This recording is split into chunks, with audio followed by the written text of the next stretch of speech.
Então vamos lá, vamos aprender juntos a como cuidar melhor do nosso corpo. É plano de Deus que a gente tenha isso em mente em tudo que a gente for fazer. Então vamos juntos durante todo esse programa pensando em como você aí de casa pode levar a sua vida da melhor maneira saudável possível.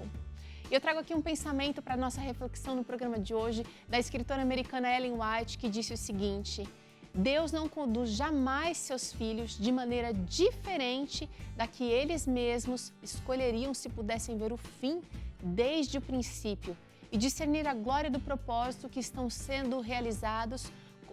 realizando, na verdade, como seus colaboradores. Olha que interessante.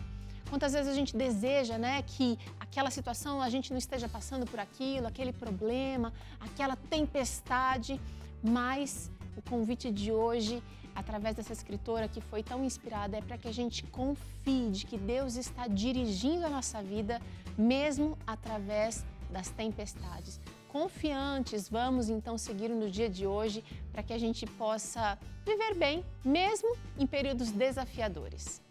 Muito bem, hoje vamos falar sobre psoríase e as doenças que também podem se agravar no inverno. A Rafaela Martins fez uma enquete com os internautas do Vida e Saúde. Será que eles se preocupam com os cuidados com a pele? É o que a gente confere agora. Cuidar da pele faz muito bem e hoje em dia existe uma infinidade de produtos e possibilidades para se cuidar, né? Mas olha, eu quis saber a opinião dos nossos amigos do Vida e Saúde nas redes sociais. Será que o pessoal está mesmo cuidando da pele? Vamos descobrir agora. A Paula Teixeira diz que cuida como pode. Eu uso esfoliantes caseiros e uso sabonete para o rosto. Tenho que melhorar, cuidar mais. Realmente, Paula. Já a Cíntia diz que na verdade não faz muito não, viu?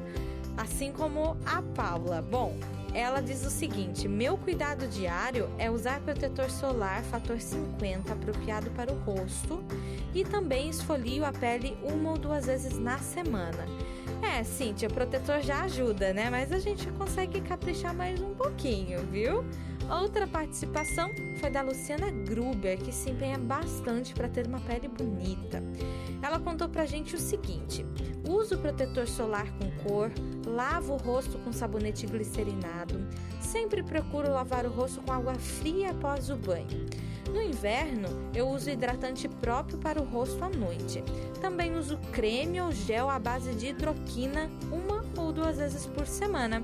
É isso aí, Luciana, parabéns! Agora tem amigos que não usam quase nada na pele. O Josenias diz assim: não uso nada na pele do rosto, já tentei de tudo, mas qualquer coisa que usar me dá alergia. Aí complica, né? Tem que procurar um dermatologista, viu, Josenias? A Selma Bortoleto usa água e sabonete, às vezes um hidratante. Não tenho problemas com minha pele, diz ela. Ao contrário da Selma, tem gente que cuida da pele, mas prefere os produtos naturais, né? Sem químicas. A Andressa é desse time. Ela diz o seguinte: amo usar dolomita e o óleo de coco é o meu melhor amigo. A Flores usa sabonete para a pele, também usa dolomita e argila verde. Ela acha maravilhoso. Olha aí, cada um com seus segredinhos, uns mais, outros menos. Mas a gente está aqui hoje com a dermatologista, a doutora Sara Freua. Obrigada por participar com a gente, por aceitar estar aqui com a gente mesmo, perto, mesmo à distância, viu, doutora? Teru, eu que fico muito lisonjeada de estar aqui e agradeço demais vocês terem me convidado. Tá certo, doutora. É interessante que aqui no Vida e Saúde a gente recebe muitas dúvidas com relação ao cuidado com a pele. E eu começo perguntando, o tema principal do programa, o que é a psoríase? Então, Teru, como, contrariamente a muitos anos atrás, se considerava a psoríase uma doença psicossomática, de uns 20, 25 anos para cá, a gente sabe que não é uma doença psicossomática. É uma doença inflamatória que compromete não só a pele, mas também alguns outros itens do organismo. O que seria uma doença inflamatória? A doença inflamatória é aquela quando o organismo da pessoa entra num mecanismo de reações que lançam substâncias inflamatórias na circulação, promovendo aí o desencadear de uma doença inflamatória. Então, hoje sabemos que a psoríase é uma doença inflamatória. E sabendo que é uma doença inflamatória, o que será que provoca a psoríase? Porque quando a gente vai no médico ou quando a gente tem qualquer problema de saúde, normalmente a gente tem um interesse em saber, será que foi alguma coisa que eu usei? Será que foi alguma coisa que eu fiz? No caso da psoríase, ainda tinha a questão emocional, né? Será que eu não estou dando conta de todas as coisas e isso está aflorando na minha pele? Pois é, depende muito da idade do paciente e do modo de vida. Nas crianças, geralmente a psoríase é desencadeada por infecções de gargantas recorrentes. Essas crianças que têm muitas infecções de garganta, elas podem ter um quadro de psoríase e normalmente se caracteriza como uma psoríase gutata, em forma de gotas. Já no adulto, quando essa doença inflamatória desencadeia, geralmente tem associação com obesidade, hipertensão, diabetes. Resumindo, maneira de vida errada, alimentação errada, estresse, ou seja, não usar a terapêutica que Deus nos deixou, né? As pessoas, quando param de lançar mão de usar essa terapêutica toda, os 8 remédios que Jesus nos deu, acabam entrando no estado de doença e aí sim começam a aparecer as doenças inflamatórias. Vale ressaltar que a ansiedade e a depressão são também inflamatórias, porque elas liberam TNF-alfa na corrente circulatória, que é uma citocina inflamatória. Tá. Por isso que quem tem psoríase piora também da ansiedade e da depressão e vice-versa. Tá. A gente vai aprofundar um pouquinho mais nesse assunto aí, que é bastante interessante, sobre esses fatores que acabam contribuindo, mas eu queria tentar entender, existem tipos de psoríase, certo? Existe aquela mais característica que a gente bate o olho e já vê que é psoríase. Vamos mostrar aqui na tela, a senhora pode explicar pra gente? Pode ser? Posso. Então vamos lá. A gente tem aquela da pele. Isso. A psoríase vulgar ou em placas é a que mais aparece. É aquela que você bate o olho e vê que a pessoa está com placas de psoríase. Ela é constituída por placas que descamam. São escamas mais ou menos prateadas e pode comprometer joelhos, cotovelos, partes do corpo, pode comprometer o corpo todo. A psoríase pustulosa, ela é um grau mais grave da psoríase, porque ela compromete o corpo todo e é formada por pústulas. Pústulas são lesões que têm pus, parece pequenas espinhas. Geralmente, essa psoríase pustulosa se desencadeia pelo fato do paciente tratar erroneamente a psoríase com corticoide. O paciente de psoríase que toma injeções de corticoide, ele pode evoluir para uma psoríase pustulosa, até em grau mais grave, que chama psoríase de von Sohn-Buchen, tendo que ser internado e muitas vezes na UTI. Uau! A psoríase nesse caso, ela causa dor, doutora? A pustulosa causa dor também? Todas elas podem causar prurido, coceira e dor. Tá. A pustulosa, principalmente, porque o paciente se comporta como um grande queimado. Então, é uma doença séria, uma doença que precisa de suporte clínico, porque ele desidrata, ele pode chocar, ele pode ter uma sepse. Então, é um paciente bem complicado. Ok. Vamos para o próximo tipo, então, mostrado aqui na tela agora. Vamos mostrar isso. Vamos. A psoríase gutata é aquela que eu comentei sobre as crianças. Geralmente aparece nas crianças. Não quer dizer que não tenha nos adultos, mas normalmente aparece nas crianças e consequência de infecções respiratórias de repetição. Essas crianças têm uma erupção no corpo em forma de gotas que pode ou não coçar. A psoríase pode ou não coçar. Tem pacientes que têm um prurido intenso e tem outros que não têm. E no caso da criança é muito tranquilo para tratar, porque muitas das vezes a criança tem a amígdala muito grande e aí, neste caso, se fazendo uma cirurgia, retirando-se a amígdala, essa criança fica boa da psoríase. Entendi. Vamos para o próximo caso, então, a próxima possibilidade de psoríase na unha, gente. Antes eu gostaria de falar da psoríase invertida. Ah, tá. Essa daí quase ninguém sabe o que é, porque ela aparece geralmente nas axilas, na virilha e no meio do bumbum. E a pessoa acha que está com micose, e não é. A lesão vermelha, eritematosa, que fica na virilha, na axila e que persiste, que não some com nada, precisa ser descartada a psoríase invertida. E a psoríase invertida, diga-se de passagem, é a que tem um dos piores prognósticos, porque pode evoluir para uma artrite psoriásica. O paciente que tem a invertida e a de couro cabeludo e da unha, ele tem mais chance de ter a de artrite psoriásica do que os outros. Uau! Passando então para psoríase da unha agora. Isso. A unha é muito interessante. Eu recebo muitos pacientes no consultório tratando anos e anos de micose de unha e não é micose de unha. E aí, o paciente já tomou um monte de remédio para micose, já intoxicou o fígado e não cura. Então, esse diagnóstico tem que ser muito bem feito por um profissional que entenda da doença, entenda das patologias das unhas, porque tudo para todo mundo é micose, e não é bem assim. A psoríase ungueal, ela é uma coisa muito feia, o paciente tem vergonha de ter, mas principalmente é um sinal para nós médicos de que esse paciente já tem o início de uma artrite psoriásica na própria articulação da unha. Entendi. E isso é uma coisa grave, porque a artrite psoriásica, ela é deformante, ela deforma. Então, olha, Entendeu? fica aqui o alerta para você não se automedicar, buscar ajuda médica. Olha, mesmo que seja uma confirmação daquilo que você está imaginando, mas o médico precisa ver e atestar para que você não sofra esses prejuízos, como a doutora disse, né? Sobrecarregar o fígado, o rim, tomar remédio desnecessariamente, sendo que um profissional poderia indicar certeiramente ali, resolvendo o problema, né? Doutora, ainda temos mais 2 casos de psoríase para comentar. Que seria a artrite psoriásica.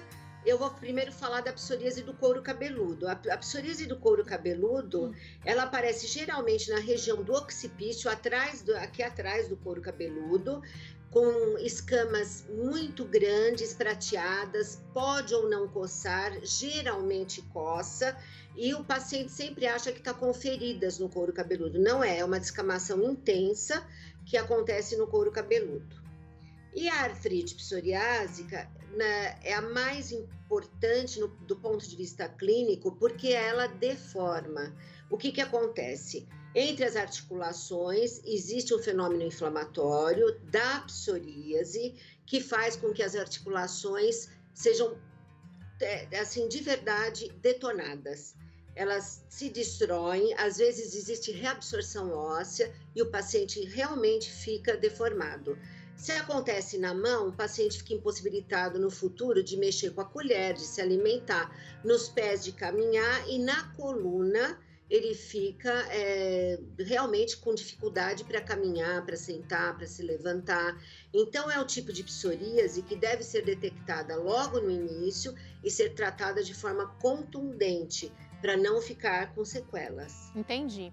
Doutora, esse último tipo de psoríase, de repente, precisa de uma intervenção de um segundo especialista ou é tudo tratamento com o dermatologista, doutora?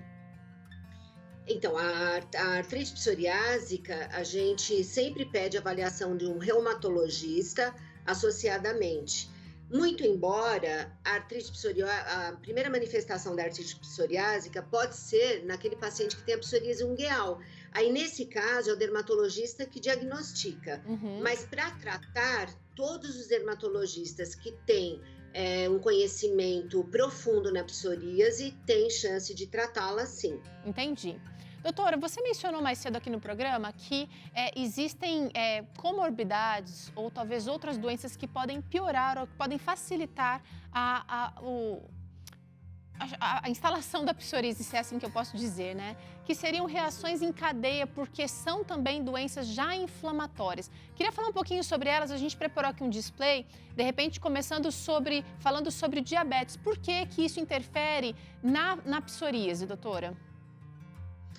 Então, Teru, essa reação começa lá no início, onde está aquela setinha lá que você colocou. Aí, iniciando essa reação inflamatória, nós vamos ter é uma liberação de várias substâncias que nós chamamos de citocinas. Dependendo das citocinas que são mais liberadas, aí nós vamos ter o desencadear do diabetes, ou da psoríase, ou da pressão alta, hipertensão, ou da obesidade, ou da doença autoimune, né? Ou das doenças inflamatórias do intestino. Agora, cabe ressaltar que a doença que mais libera citocina na circulação é a obesidade. O indivíduo obeso, ele tem chance de ter todas as doenças inflamatórias, porque ele tem eu não vou falar tempestade de citocina, porque hoje se fala muito na doença do Covid, né?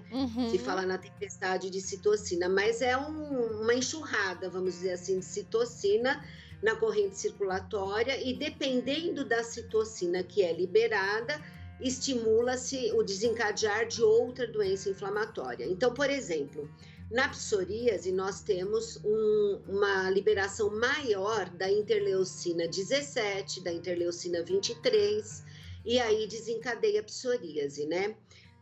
No diabetes é outro tipo de interleucina. Na dermatite atópica, interleucina 6. E vai por aí, entendeu? Entendi. Agora, toda doença inflamatória intestinal tem uma relação muito grande com o desencadear da psoríase, porque ambas têm as mesmas citocinas liberadas. Interessante. Então, manter o IMC ali em dia, manter o intestino funcionando, já é um bom começo para a gente evitar toda essa reação em cadeia, não só da psoríase, mas dessas outras doenças que estão correlacionadas, né? Interessantíssimo, nunca tinha pensado sobre isso. Exatamente. Doutora, eu queria saber o seguinte, será que a pessoa que possui a doença é mais suscetível a contrair o novo coronavírus, já que você tocou nesse assunto? Então, realmente é mais suscetível, porque normalmente ela está com o organismo todo inflamado e ela fica mais suscetível a pegar coisas. Porém, existe uma parte desses pacientes, principalmente dos que estão tratando psoríase, que tomam um tipo de medicamentos que a gente chama de imunobiológicos, que eles bloqueiam a cascata inflamatória. Então, já se tem publicação de que quem toma, por exemplo, o bloqueador do TNF-alfa, ele não entra naquela tempestade de citocina que tem no COVID e, portanto, não vai para a forma mais grave, né? Então, nós, enquanto médicos, não estamos suspendendo esses tratamentos, porque, pelo contrário, eles protegem, né, assim, o organismo. Ajudam na proteção, né? Precisamos falar sobre formas de tratamento, doutora. Você mencionou uma aí, um bloqueador dessa substância inflamatória. Quais são as outras abordagens para tratamento?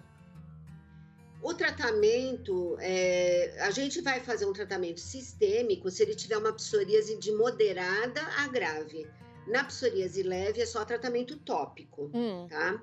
Então, agora, aquela psoríase que é mais no cotovelo, aquela que apresenta mais a coceira, essa vai ser o tratamento aqui no local. A gente classifica a psoríase de acordo com os índices. Tem o índice PASI, DLQI, BSA, BASDAI. Esses índices medem a quantidade de psoríase no corpo, a qualidade de vida, e baseado nesses índices é que a gente classifica se é leve, moderado ou grave. Uma psoríase, para você ter uma ideia, uma psoríase moderada a grave é aquela que tem os índices, por exemplo, PASI, DLQI, o BSA acima de 10. Menor que 10 é uma psoríase leve. Então, a gente toma por parâmetro os índices. Nos pacientes que precisam de uma terapêutica sistêmica, a primeira terapêutica, se for viável, é a fototerapia, né? A radiação ultravioleta. Por isso que o sol é tão importante para esses pacientes, né? Se não deu resultado, daí partimos para os medicamentos que a gente chama de DIMARDs, o metrexato, a citretina. Porém, eles têm uma limitação para serem ministrados, principalmente na mulher em idade fértil. A citretina não pode ser dada para uma mulher na idade fértil. E o metrexato, se for dado, ela não pode engravidar depois de 1 ano que parar o tratamento. E existe o tratamento mais agressivo, porém muito mais eficaz e com muito menos efeito colateral, que são os imunobiológicos. Eles são bloqueadores específicos de alguma fase dessa cascata inflamatória. Então, por exemplo, os anti-TNF-alfa bloqueiam a cascata no início, os inibidores da interleucina 23 e 17 mais para o final, com menos efeito colateral. E nós já temos no Brasil, inclusive aprovado pela Conitec e tudo, e tem muitos pacientes tomando e com isso evitando o problema da artrite psoriásica e, diga-se de passagem, da uveíte psoriásica, porque pode dar uveíte no olho também. Olha só. Nossa, doutora, muitas informações. Acho que a gente tem que marcar uma próxima aqui para mais esclarecimentos. Mas eu te agradeço muito a participação aqui hoje e eu espero de coração que você volte aqui presencialmente com a gente, tá? Voltarei. Eu que agradeço, viu, querida? Muito obrigada. Tá certo. Olha só, a gente vai fazer um rápido intervalo e na volta você acompanha. Que sinais podem indicar de que alguém esteja traindo o cônjuge? E melhor, como evitar isso? Esse é o assunto do Claramente de hoje com o psiquiatra Dr. César Vasconcelos e você ainda aprende esse macarrão de amendoim aqui no Vida e Saúde. É já já!